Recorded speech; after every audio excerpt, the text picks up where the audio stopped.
This is week 6 of Reason to Believe. We are basically doing a class in apologetics. You all have figured that out by now. I was warned, don't just call it an apologetics class because people will think you're supposed to come down and say, I'm sorry, I'm a Christian, but I'm going to do it anyway. So we didn't do it that. We call it Reason to Believe, which is what we've been talking about. And for the first 5 weeks, it has been what I would call a traditional presentation of apologetics. In fact, it is the same class that I put together for the people that Robert's going to talk to you about this morning. Last summer, I did a several-week class in apologetics because that's what our inmate friends really wanted. These guys are full of questions, and it's wonderful. So we are now shifting, though, to what I call apologetic lives. And I mentioned this in the first week, but you'll get a greater explanation, I hope, of it now. Reminding ourselves of the scripture verse that guides us through all of this. Always be prepared to give an answer to everyone who asks you to give the reason for the hope that you have. But do this with gentleness and respect. And sometimes, and this is where we're going in the next 5 weeks, the reason for the hope you have is somebody else, somebody that you can point to say, look at what God has done in their life. Or sometimes it is, in all humility, to say, look at what God has done in my life. And I always think here of Paul. There is no power on earth that could have done for Paul what happened to him. There's no explanation for what happened to a persecutor of Christians, full of zeal, to turn into someone willing to suffer for that faith that he was persecuted. There's no explanation. And so, to me, the lives of people, sometimes ourselves, are the ultimate apologetic. And I like to read every morning from William Barclay. I've advertised him here before. He doesn't need it. He's deceased. Somebody else is getting the royalties these days. But he has a series of New Testament commentaries that are really devotional Bible studies as well. You read the scripture, you work your way through. In this case, it's the Gospel of John. You read a scripture, and then he has some wonderful contextual commentary, and then also some application. And I came across this as I was working on this class. I said, oh my gosh, that'll work. So here we go. The final proof of Christianity, and that's what we're talking about, right? How we can defend our faith. We've talked about how we can point out that Jesus lived and died according even to non-biblical sources, that he claimed to be God, that people saw him. We've looked at the clues for God, that there is a God who ordered this universe. We talked about all those things. He says, though, the final proof of Christianity is the sight of what Jesus Christ can do. Words may fail to convince. Whoops, they may fail to convince. But there is no argument against God in action. It is the simple fact that the power of Jesus Christ has made the cowards into heroes, doubters into men and women of certainty, selfish people into servants of all. Above all, it is the plain fact of history that again and again the power of Christ has made bad people good. Pretty powerful stuff. And there's a picture, that is the new updated edition with introductions by Alistair McGrath. That is what lays so tremendous a responsibility on the individual Christian. That would be us. The design of God is that every one of us should be a living proof of his power. Our task is not so much to commend Christ in words. That doesn't mean to forget everything you learned in the last 5 weeks. No. Against which an argument can always be produced, but to demonstrate in our lives what Christ has done for us. And this week, I'm going to give you my favorite example because to me, his life was so much like the Apostle Paul's. That there is no explanation for what happened to Chuck Colson, President Nixon's hatchet man, other than God called him out from a life lived for the wrong purposes to a life lived for his purposes. This Colson, you probably know, was the founder of Prison Fellowship. And so we're going to hear about two ministries today, this one, and then Robert's going to take over for me and talk about the God of Hope, which you all can serve right here in Austin. So the vision of Prison Fellowship is to see a revival of the church inside and outside prison that brings justice, mercy, and hope to our culture. Prison Fellowship believes that a restorative approach to those impacted by incarceration can make communities safer and healthier. Our ministry is founded on the conviction that all people are created in God's image and that no life is beyond God's reach. He can make even the most broken people and situations whole again as they embrace new values in a restorative community. Those who once broke the law are transformed and mobilized to serve their neighbors, replacing the cycle of crime with a cycle of renewal. And if you do any prison ministry at all, you know that this cycle is something that has to be broken. Robert, I know you probably ministered to guys who had their children in prison and their grandchildren in prison. It's got to stop somewhere. As I was saying, Paul was, as he claimed himself, a Pharisee of Pharisees. Nobody knew the law better than he did. Nobody was more zealous for it than he was. Nobody lived a better life for God according to the rules as he understood them at that time than Paul. Well, here's a resume every mother would love. Chuck Colson was born in 1931. He graduated with honors from an Ivy League college, Brown University. He went into the Marine Corps, served his country, rose to the level of captain, and that wasn't enough. He decided to go to law school, graduated with honors from George Washington University Law School, and here he is with the President of the United States, for whom he served as special counsel from 1969 to 1970. Pretty impressive, right? Nothing in there about service to God, however you might notice. Kaboom! Until, and there's another picture of Mr. Colson wearing his federal inmate number. President Nixon's hatchet man was sentenced to the Federal Maxwell Correctional Facility in Alabama after pleading guilty to obstruction of justice. He was the first from the Nixon White House to be incarcerated for Watergate-related offenses, and he served for 7 months. Just a little more detail there. You remember when we were talking about the proof of the resurrection, and we saw Colson's argument that, gosh, we were some of the most powerful people in the world, and we couldn't keep alive for 3 weeks. How could the disciples have kept the, quote, lie of a man raised from the dead if in fact it wasn't a lie, but it was true, and they went to their deaths for proclaiming it? Well, once John Dean said there is a cancer in the White House, everybody started running for cover. And they were charged with Watergate-related offenses. Colson's lawyers told him, we don't think you're going to be convicted of any of these. And he said, well, and we'll see why in a minute, basically, well, I've become a Christian.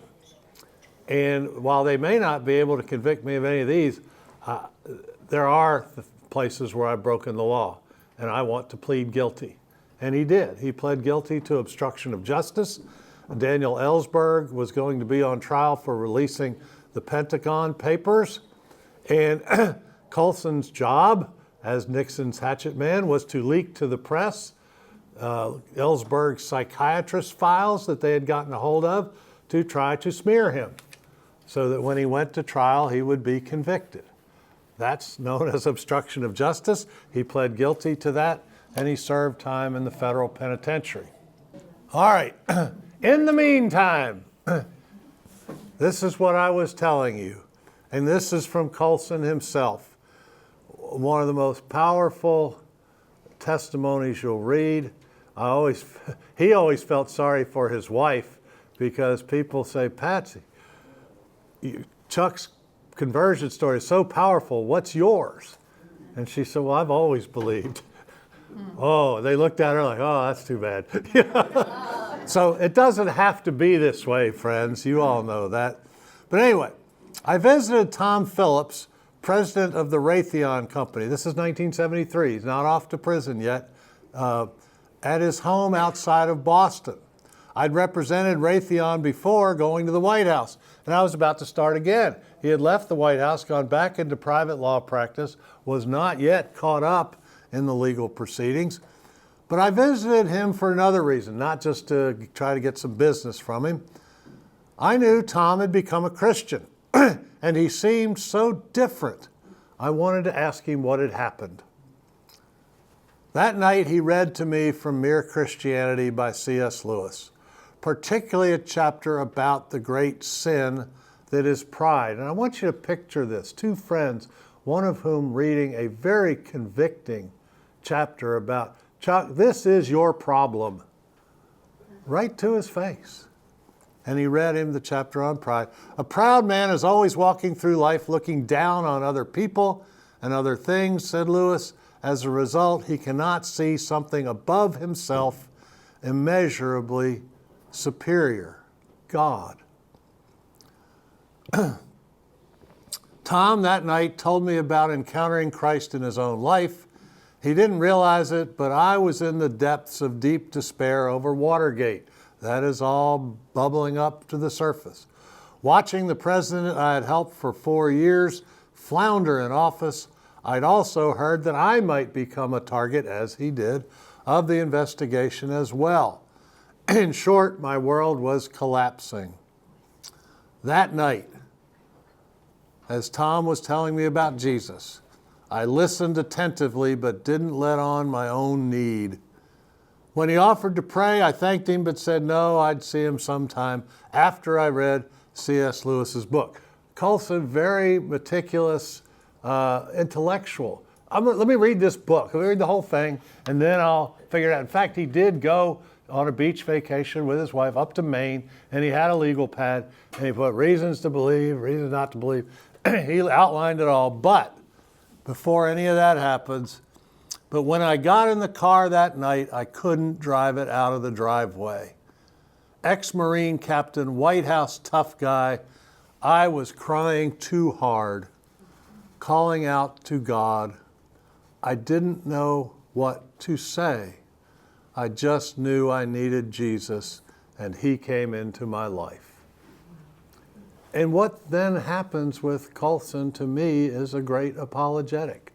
I had the privilege as chairman of Prison Fellowship for Central Texas to sit with Chuck in the office of the Alamo Heights Methodist Church as we were doing a prison fellowship fundraiser. He didn't like to kind of be sitting out there while all the other stuff went on. And we were talking, and I mentioned this to y'all before, I think. I said, Chuck, I heard you the other night on the radio with Larry King. And he said, how can you prove there's a God? And so Colson gave all the kinds of arguments we talked about. And I said, Chuck, how come you didn't tell him, look at me? And he was, of course, humble. I said, well, that's probably why. I said, but there is no greater proof to me than what has happened to you. And if you want to read all about it, there it is, Born Again. That is actually a picture of the book that my father-in-law allowed me to have after I had first learned of Chuck Colson's story, and I read it, and it changed my life. He wrote Born Again in 1976, founded Prison Fellowship. In 1979, he founded Prison Fellowship International. It is a worldwide ministry now. And this is quite impressive. He was awarded the Templeton Prize, which has been given to some great notables in the fields of religion. The prize was established by Sir John Templeton and is meant to be greater every time than the monetary amount of the Nobel Prize. You're always going to get more if you're the winner of the Templeton Prize. It goes to a living person who has made an exceptional contribution to affirming life's spiritual dimension. Colson donated the entire prize exceeding $1 million to Prison Fellowship. When he died in April of 2012, his funeral was at the National Cathedral in Washington and attended by thousands. Okay, now I'm going to turn it over to my friend Robert Dorrough. If you were in the 9 o'clock service, you heard a little bit of his story. If you go to the 11 o'clock service, you'll hear a little bit of his story. He might even share a little bit of it now, but this is the ministry that he founded and that I serve here and couldn't be happier in. Come on up, Robert.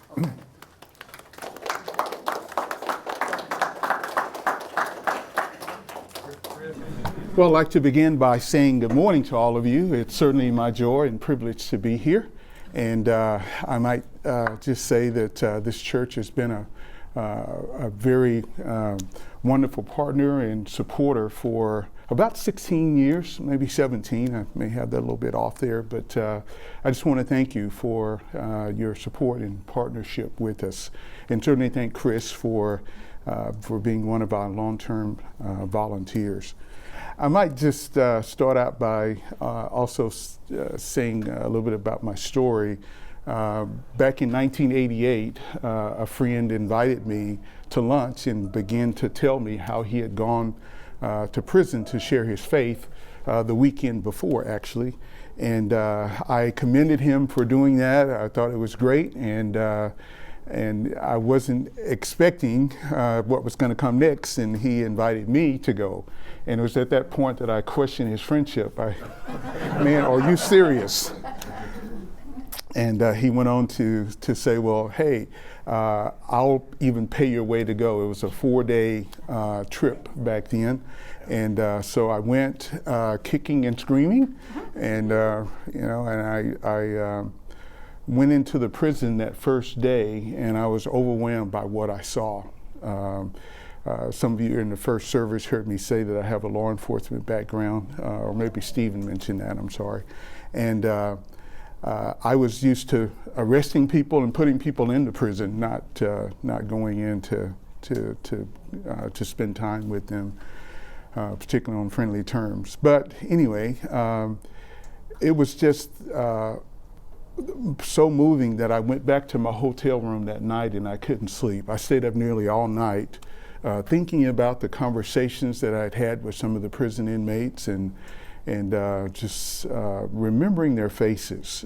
Something about the face of someone who is hopeless or experiencing hopelessness. And I kept thinking about the verse, Matthew 9:36, where it says, when Jesus saw the multitudes, he was moved with compassion, for they were distressed and downcast like sheep having no shepherd. And I didn't quite know how God wanted me to apply that to my life at that point, but I was so moved just the same that I continued to go on those weekend trips, paying my own way all over the country to go to prison to share my faith with prison inmates. And my counterparts at that time who were in law enforcement thought I was nuts and crazy for doing that. You know, I remember one time one individual was saying to me, he said, what are you going to do if you see someone that you arrested? It's like, well, we'll cross that bridge when that happens, so if that should happen. But nevertheless, I was convicted that God wanted me to continue to go and to share Christ with me and in prison. And for the next 12 years, the succeeding 12 years, after going in that first time, I began praying about going into full-time ministry. And I didn't know exactly how God was going to do that, but I believed that he had a calling for me to go into prison. And so my wife and I, and sorry she couldn't be here today, she had dental surgery on Thursday and is recovering. But we prayed that God would make it all happen, and he did. And I left my police chief job. I had been promoted up to police chief at that point. And I left my job in faith in December of 2000. believing that God had called me to full-time prison ministry. And I some loving friends and my CPA came alongside to help me to start this ministry. And I was praying about what to call the ministry. And I'd heard many inmates say to me, well, you know, what you're saying sounds good, but there's no hope for me. And I would always say, well, I beg to differ. The Bible teaches that God is the God of hope. And I had not put that together with the verse here on the screen. And as I was praying about, as I've mentioned, what to call the ministry, I was going through my memory verses. I've had a scripture memory program since I was about 15 years old, memorizing scripture. And I had memorized Romans 15:13, and on the way back from vacation, my wife and daughter in the back seat sleep, and I'm just rehearsing my verses. And I started quoting this verse: "May the God of hope fill you with all joy and peace as you believe, that you may overflow with hope by the power of the Holy Spirit." And I kept quoting that, and I didn't hear an audible voice. I might as well have, but I did hear, I want you to call the ministry the God of Hope Ministries. And so that's how we got the name of the ministry. And so imprisonment, as it says here, is a crisis that extends beyond the prisoner to impact families and the economy for generations. And as Chris mentioned, you know, I have seen fathers and sons and grandsons in prison. As a matter of fact, I used to do prison ministry with my late father, who passed away a few years ago. He was a tremendous man of God and had mentored and discipled me for many years from the time I was a small boy. We ended up doing prison ministry together. We did 25 of those 4-day trips together before he passed away. And so it was just a real moving time and wonderful experience with him. But he and I were in a prison once, and I was on the top tier talking to the son, and my dad was on the bottom tier, that prison cell, talking to the father. Mm-hmm. And so we talked about that, of course, as you might imagine, for quite some time, and how you know, God had saved us and precluded us from such experiences as believers in Jesus Christ. But not only does it impact families, but it impacts our nation. Our country spends, the last number that I saw, about $88 billion on its prison system. And so Texas spends, as I understand, somewhere around $8 billion. I haven't seen the numbers in quite some time, but that's tremendous impact.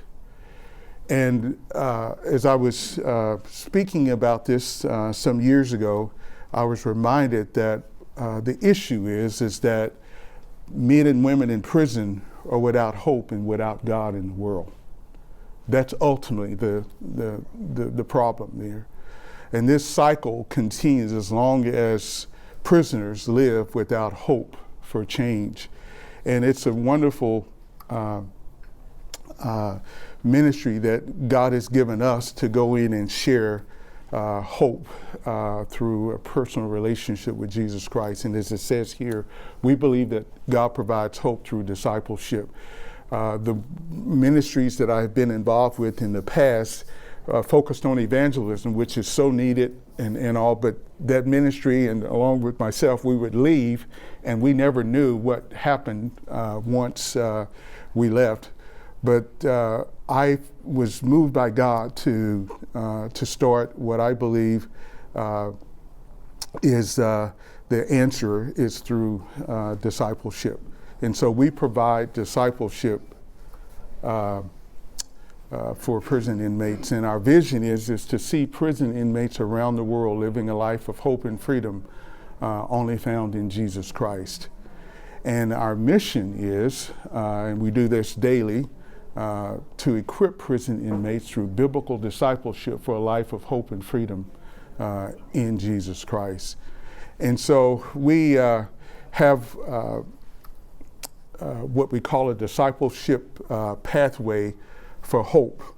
and it's no-be-do is what we call it. We want prison inmates to know and believe what the Bible teaches, and so we teach them what a disciple, what a believer ought to know, and then we teach character, what a believer ought to do, and then what an inmate ought to be, and then what an inmate ought to do, the life skills that they should practice. And so we have our core program, which is Monday through Friday at the men from 7:30 in the morning till about 4 in the afternoon. They're in classes that comprise Bible studies, life skills, and spiritual disciplines. They also meet in small groups at lunchtime or in the evenings and on weekends. There's probably one of our volunteers out there even as we speak, as we have volunteers who go out to the prison 7 days a week. I might take this opportunity to say we're at the Travis unit out on 969 that Chris spoke about. And 1 mile east of 183 on Martin Luther King. That's right. And then we're down at the Lockhart for women. There are 1,100 men out at the Travis State Jail, and there are 1,000 women at the Lockhart facility down in Lockhart, Texas there. And so we also have what we call coaching, where the inmates meet with kind of a mentor one-on-one during their time of being in our program. They meet, as I said, 8 hours a day, the core program, 5 days a week, and for a period of 6 months. They get about 1,000 hours of discipleship in about a 6-month period. So we call it intensive discipleship. It's very fast-moving and very intense. But we believe that the love of the volunteers plus the truth that we take into the prison brings hope. And we've seen tremendous results, and I'll show you one of our graduates here in just a moment. So this is the Travis State Jail. Presently we have 2 faith-based dorms there. I thought I had an arrow on there, but anyway, it didn't show. At the top. Right, yeah, let me just, yeah. So this is the building there where we have those 2 faith-based dorms presently. And next week we're going to be starting a 3rd dorm in that building. And we're calling it the Total Manhood Dorm, where men will focus on their spiritual life, learning about their emotional life, and then also their physical life. And we just got permission from the state to build the first ever in Texas running track, and it's going to be built in this section over here. We're building a 200-meter running track, and these men are going to learn how to take care of their bodies by running marathons. And so we got the idea from San Quentin Prison out in California, where they have a program, and they've had it for 8 years, where men run marathons, and it's been very successful out there at San Quentin at the prison there. And the recidivism rate, recidivism, for those of you who may not be familiar with that term, refers to a repeat an offender, former prison inmate, returning to prison and being reincarcerated. So anyway, we're excited about this new opportunity that we have to teach men how to take care of their bodies as well as their spiritual life and their emotional life. So this church has contributed to this program. As a matter of fact, this church paid for the equipment that we're going to need to sponsor and outfit that 3rd dorm. So I want to say thank you again. That's one of our graduations. At the end of the 6-month period, we hold a graduation ceremony. And many of these men have never graduated from anything in their lives, and so it's a significant accomplishment. We send a letter out to their families, those that still have family members that will speak to them or have anything to do with them. And we bring their families there to see them graduate. And so it's very, very moving and exciting for the men. This is the women's prison down in Lockhart, the front door there anyway. And we have the same program there for the women. And this is a picture of the women after one of their graduations. This young man here, Johnny Rodriguez, graduated from our program about 15 years ago. He came into the program. I mentioned at the volunteer meeting yesterday that he came in and was very hostile, not violent, but he was just very resistant and all. And I had not said this before, nor have I said it since. I said, Johnny, let's just give it 2 more weeks and let's just see what happens. And me, a little faith, I walked in one day about 2 weeks later or within that time frame. And he said, Chap, he called me chaplain, short for chaplain. And he said, Chap, can I see you? And I said, and underneath my breath, it's like, Lord, I don't need this today. Please, not today. And we sat down in this little side room there in the dormitory, and he said, Chap, I surrender. I said, what do you mean you surrender? He said, I'm giving my life to Christ. And I got to tell you, he spent the next 16 months in our program, and he was a model citizen and a believer. He followed Christ there in the dorm and made a tremendous impact. He's speaking at the graduation. His wife and daughter drove down from Dallas, where he was from, and they supported him there at the graduation. And his wife said to me then, and of course we've stayed in touch, as you will see here in a moment, she said, my husband's not the same man. Now when a wife says that about a man, it's got to be true, right? And so this is Johnny today. Johnny runs a multi-million-dollar business up in Dallas. It's also expanded to Austin and San Antonio. I went up to do the dedication of their facility 4 years ago. I think this is when that was taken. And he had such an impact on his family. His son, Chris, to my immediate right here, and his wife, Tracy, he led them to Christ. His daughter, Tony, in the middle, back there standing up, she prayed to receive Christ in the parking lot at the prison after seeing her dad. His life changed. And her husband, Brandon, he led them both to Christ. He led his son over on the far left over there in the back, Jacob, and his wife, Presley. They live in San Antonio. They were on the verge of getting a divorce, and he and his wife, Margie, went down and spent time with them and led them both to Christ.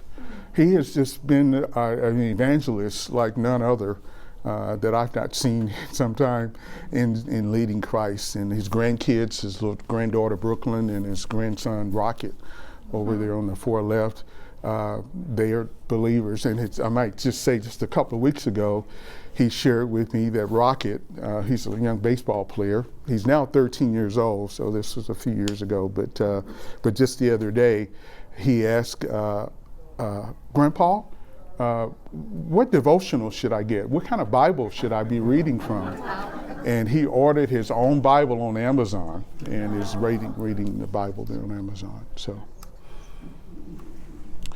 So our program, we've had over in the last 20 years, over 2,719 inmates that participate in our program, 1,373 men, 1,346 women.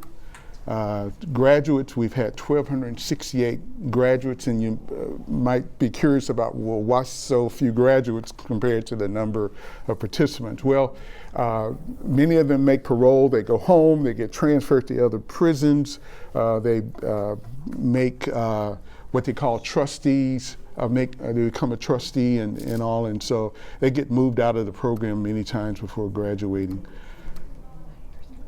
And this does not include our chapel programs. We provide for general population the courses like anger management and authentic manhood. We teach marriage and parenting, and so there's some other courses. The last Saturday of every September, and this year it's going to be September 27th, we hold what we call an alumni picnic over at the McKinney Falls State Park.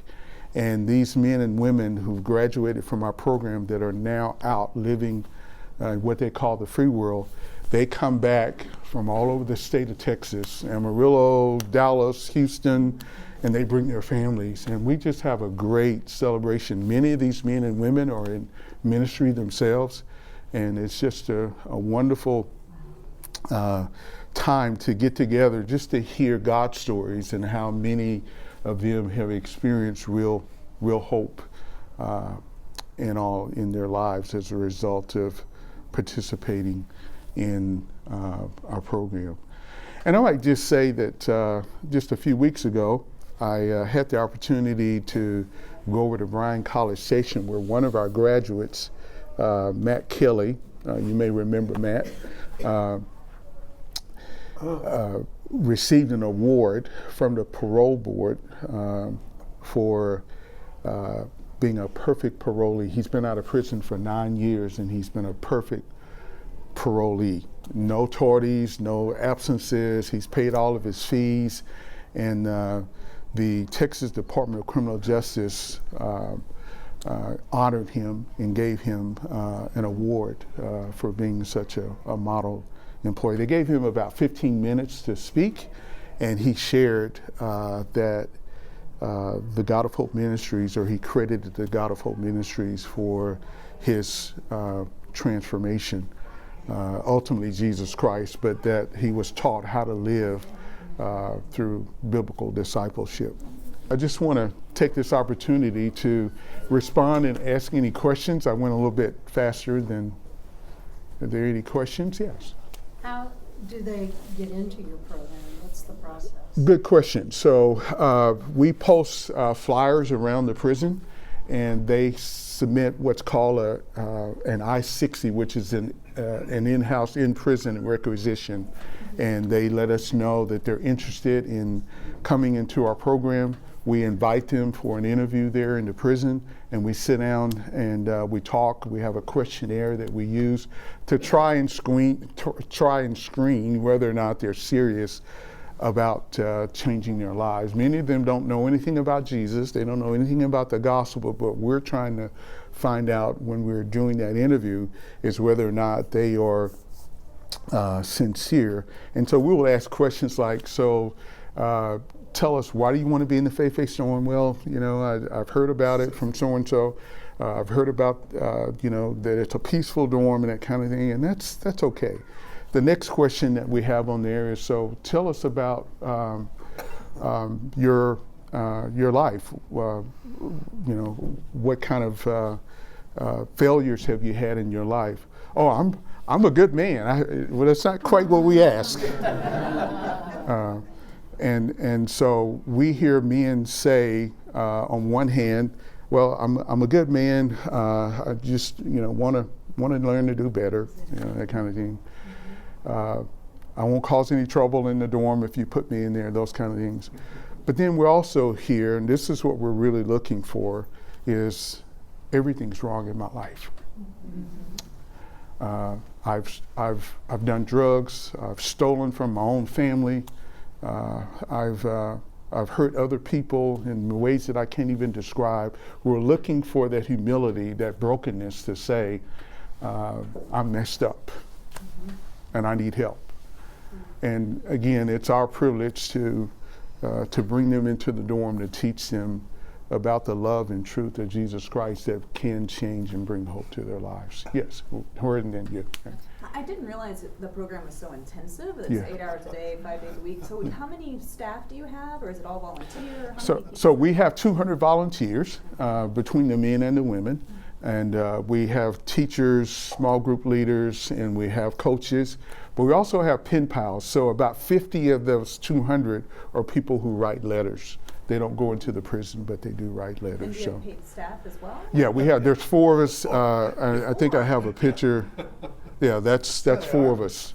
So Jesse Medina on the far left, he's our men's director. Lydia Hill, she's our executive administrator. She does everything inside the office there. We have an office over on Monterey Oaks at First Evangelical, now Austin Oaks Church. And then women's director, Sharon Hale, she does a tremendous job in leading the women. And we have what's called dorm coordinators. So we do have a tiered system where we do have people who help with administrative responsibilities. As you might imagine, there's a lot of administrative responsibilities that They're go volunteers, right? Yeah, they're all volunteers. Yeah, the dorm coordinators are volunteers and all. And then we hired recently, Sharon Hale has 100 women. She has 2 dorms of 50 women each. And so she was just so overwhelmed here this last year that we hired a part-time contract person to help her with her day-to-day activities there. Can you give them a description of the men's dorm? Yeah. How many guys and what's the setup? If you walk in to teach or mentor, here's what you're going to find. Right. So our men's dorms are 24 bed dorms. They're a little bit smaller than the women, which are 50 people in each dorm, 50 women in each dorm. And so we try to manage that as best we can. So, yes, you had a question? I wanted to know if you do any type of baptism for these folks? Yes, we do. We do have baptism seasons and sessions, I should say. But we work closely with the chapel, the chaplain there at the prison. There's a men's chaplain at the men's prison and a women's chaplain. And so many times they will do the baptisms. We have done them ourselves and will do them. But sometimes it's just easier to have them meet with general population and to go through the baptism classes there and all. Yes, sir. What are your requirements for graduation? Graduation is that they, believe it or not, even though they're incarcerated and we have a captive audience, they do have to attend each class and not sleep in their bunks and that kind of thing. And so we do have a disciplinary process for that as well. But they have to complete their workbooks. They have workbooks. We have curriculum that they have to complete, which have workbooks, and they have to complete those workbooks. And we have volunteers that help us along with the men's director, and they go through their workbooks to make sure that they're completing the work that they are doing. They have to have good behavior. They have to follow the rules. We have a set of dorm rules that they have to follow, and they have to complete that.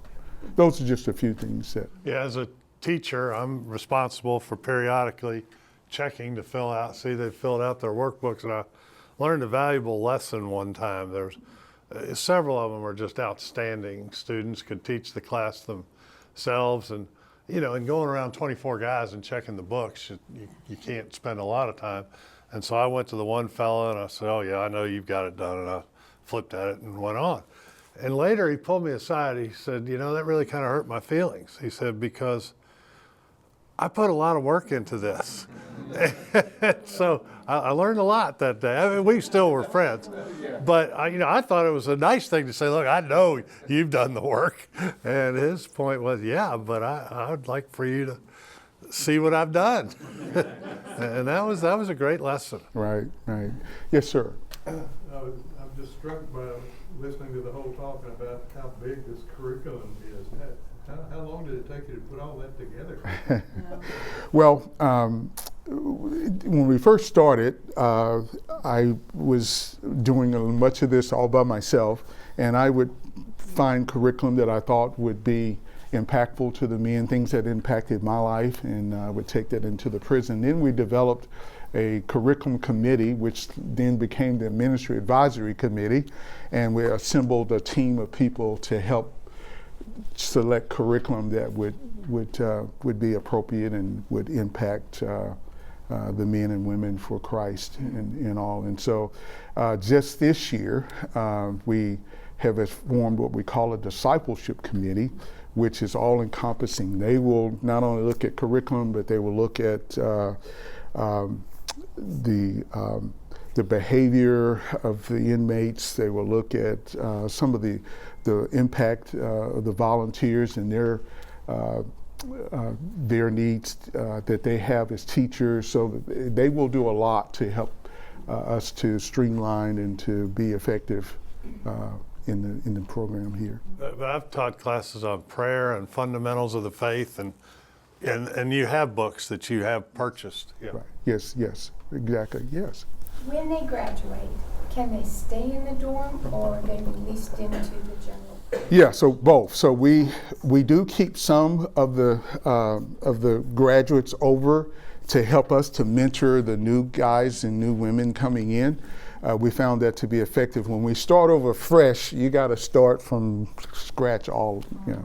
I mean, it's very challenging to start with the foundation all over again. But when you have 6 or 7 graduates that stay over, sometimes a few more than that, they can help us to mentor and prepare the new group. They know the rules and they know the program. Go into the general population? Yes, and the others go back in the general population. Yes, yeah, we do have a graduate program, and they meet in the chapel once or twice a month. Yes, thank you for asking. Yes. There are different categories of prisons. I mean, there's Penrose, Colorado, maximum, absolute maximum security, Right. down to the county jail. Right. Would this work in which categories would this? So our prison is the men's prison is a minimum to medium. The women's program is a medium prison in all, and because they stay a little bit longer. The inmates at the men's prison stay on the average about 2 years there. And the women's prison, they can stay up to 15, 20 years down at that prison, down in Lockhart. Yes, other questions? Yes. Is God of Hope affiliated in a formal way with Prison Fellowship? No, we're not. I used to listen to Chuck Colson over the radio and all, but I never had the opportunity to meet him or anyone in his program except Chris and of course Ron and Katie Brickman. I'm sorry. But you started with Bill Glass. Yeah, I started with Bill Glass, right? Another great ministry. It sounds like you have really good relationship with the county, the prison system. Yes. Has that always been the case, or was there kind of a struggle to get to where? Because it sounds like you're very much in the life of that prison. Right. I imagine that's grown over time. It's grown over time, As a matter of fact, just this past February, I met with the head of the Texas Department of Criminal Justice, Brian Collier, and you may have seen in the newspaper that he's retiring after 40 years. So I had met him a number of years ago, but I did meet with him to share the vision for the running track and all, and we had planned for him to come and be a part of the dedication once it's completed in September, but he's retiring in August after 40 years. Yes, ma'am. I have a question. To volunteer, how does that work? Because I mean, like, the same hours that you guys are providing services, I'm working, but also I don't know what I can teach, or like, how does that volunteering work? I mean, is it worth to volunteer 1 hour? I don't know, how does that work? Well, Chris, you want to say a little bit about different callings for different people. There are folks saying, no way am I going to stand up and teach. But there's also the one-on-one mentoring, which you can do at any time of day or night.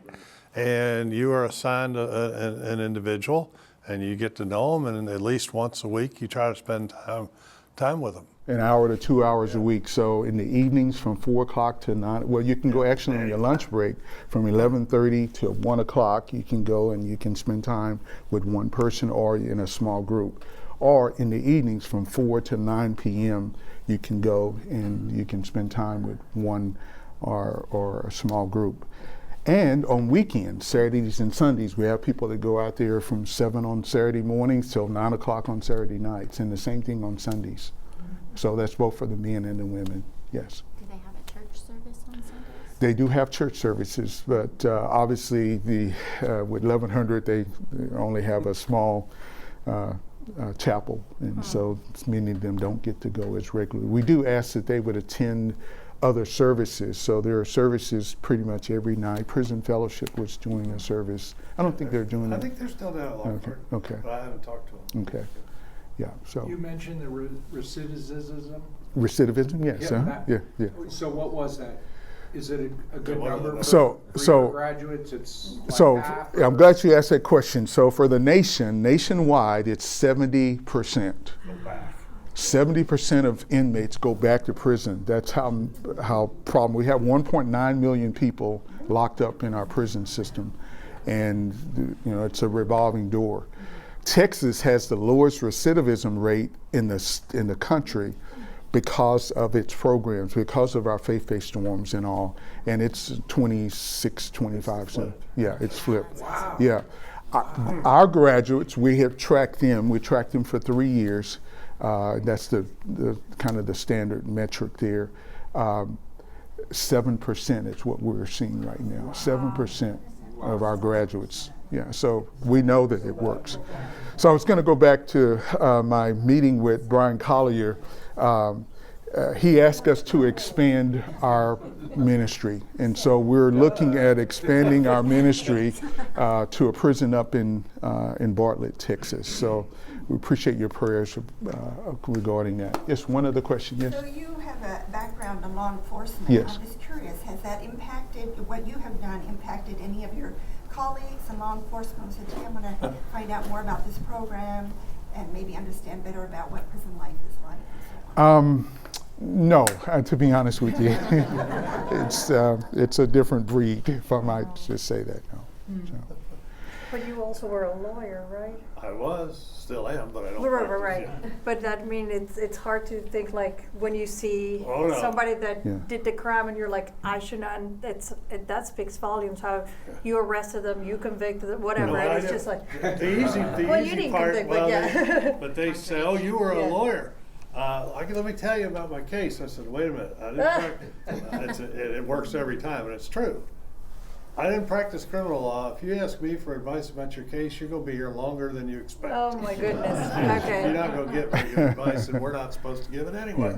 Yeah. But no, they're usually pretty good about it. And No, but I feel like the mind switch from going to somebody that prosecuted for somebody that arrested to say like, wow, you know what, let me listen to you, let me help you, there is hope, and not be like, you're the worst of the worst, you belong where you belong. Yeah. I mean, that's awesome. Well, let me just say as I close that we all acknowledge that we're sinners saved by grace, right? If it were not for Jesus Christ, there go I, as Paul said. I have been deeply moved by what I've seen in terms of the transformation. The book, More Than a Carpenter, Josh McDowell wrote, he said, you can argue about whether or not Jesus Christ, did this or he did that or whatever, but you can't argue with a changed life. And so I have seen over the 37 years that I've been doing prison ministry and 20-something full time, I've seen God do amazing things, like with Johnny Rodriguez. We've had women who have come through our program that are missionaries now over in Africa and just doing all kinds of amazing things for the kingdom of God. And so, we all need to acknowledge that there's a Savior who saves us from our sins. And it doesn't matter what the sin is. Bill Glass, my late mentor, he used to say that the state, he said that it's all sin, whether you tell a lie or whether you rob a bank. It's just that the state and the prison system calls some of these things crimes. I studied the Code of Criminal Procedure and all when I was in law enforcement, and the penal code, it's all there. Sin is rampant in our world, and we're all impacted by sin. And so I know that, as Bill Glass said, we were all on death row at one point. It's just Jesus Christ saved us from death row. So, yeah. Thank you. Yeah. Thank you. and I wanted to close by saying this. Comes bearing gifts. It says Hal Lindsey, the late Hal Lindsey, wrote a book called Hope for the Terminal Generation years ago, and he said that a man or a woman can live 45 to 50 days without food. They can live 7 to 8 days without water. They can live 3 to 4 minutes without oxygen, but they can only live 1 to 2 seconds without hope. The good news is that no man or woman ever has to live without hope because Jesus Christ died so that we can have hope. Thank you.